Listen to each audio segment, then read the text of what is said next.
Hi class, welcome to week 6. Once again, I hope you guys had a great winter week. Hopefully many of you got to stay home and enjoy some quality downtime, catch up on some reading, TV shows, schoolwork maybe. And for those of you who didn't get to and you had to go out to work, hopefully you were safe and you enjoyed your time, I guess. But since we weren't here at all last week, Northeast State was closed, I was supposed to scan your speech feedback from, now it's been 2 weeks ago, into the computer so you guys could not only have your number grade, but you could have your feedback. I will be doing that today and possibly won't be finishing it up until tomorrow. Being a week out from the office, I have a little bit of stuff piled up on my desk to catch up on. But you will have that this week, so you'll have some idea of your feedback and things to work on before your next speech. That being said, last week you had your write-ups, which was where you took your informative topic and you expanded and you tried to write me an introduction. You identified 3 main points, and then you wrote me a conclusion. I will be getting those graded. That's priority 1 because your assignments for this week are revamping your write-up. So that's what I'm going to do first before I upload any of your assignments, any of your graded feedback. So your discussion forum basically is before you can revamp your introduction and conclusion, which is what you're going to do for your Dropbox assignment. But for your discussion forum, before you can revamp your introduction and conclusion, you must have identified your main points. Please post your ideas regarding your main points and why you have selected these main points. Now, your write-up should have identified main points in order to do your write-up. What this allows you to do is some of you, I'm going to have questions about that in the grade book. So once I've graded you, or I will either post it in the grade book or I'll post it in the discussion forum depending on where I need to give you feedback at. Once you see my feedback, that's when you do this assignment. So that's why I want to get this assignment graded and back to you today, so you have a few more days to do it. If you guys want an extension on this, I'm willing to give you an extension on it. Just let me know. So if you can't get it in by Wednesday, don't worry about it. Just get it in before the end of the week. So when you get this, my feedback from last week's assignment, you need to look at it. And if I tell you fine, your main points are fine, then basically all you have to do is just list the main points and just tell me why you selected these main points, because I don't know that yet. I don't know why anyone has picked their main points.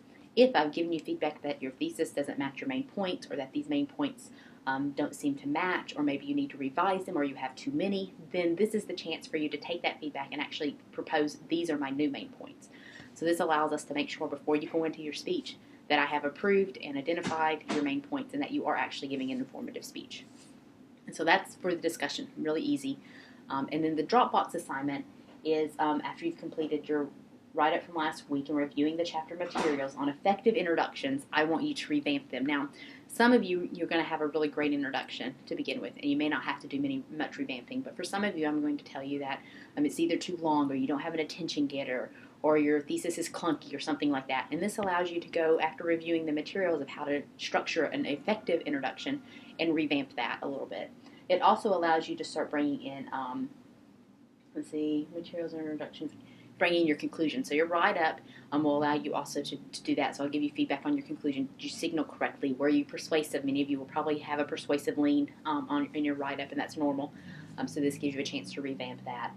And the things that I want you to stay away from, which I also will point out if you've done them in your write-up, is today I'm here to inform you, or let's talk about, just kind of the boring, overused phrases. So that's all we're doing this week. It's really pretty laid back. I'm just taking what we learned, what worked on last week, and we're going to expand upon it.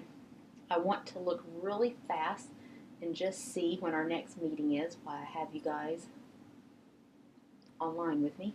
Let's see. So we are in week 6, and of course D12 is going to slow down to a crawl for me. I should have already had this pulled up. Sorry about that. Yep, absolutely to a crawl. Let's see. I don't think that we meet again until March, but I want to make sure, because the next time we meet, we'll actually be giving our informative speeches. So it's kind of important that we have an outline for that. I have no clue what's happening to my computer. Ah, here we go. So we are in week 6. We will be meeting in week 9, so we will meet the week after spring break. So that means you have 2 more weeks, not including this week, to work on your informative speeches, which is important. So we'll have plenty of time to work on those and to add those. Just for a little preview, your informative speech is 4 to 6 minutes long. You must have an outline. I will attach a copy of the outline to this post. This is a formatted outline, so this is a topic that you guys cannot use because I took this topic and developed an outline myself. This is what you'll turn into me, is an outline, and then you will turn in a reference page. Now, we've been working on our references and some of the Dropbox assignments, so you'll be taking some of that and developing that a bit more. And I'll also have some more information and probably post something next week, an outline page example.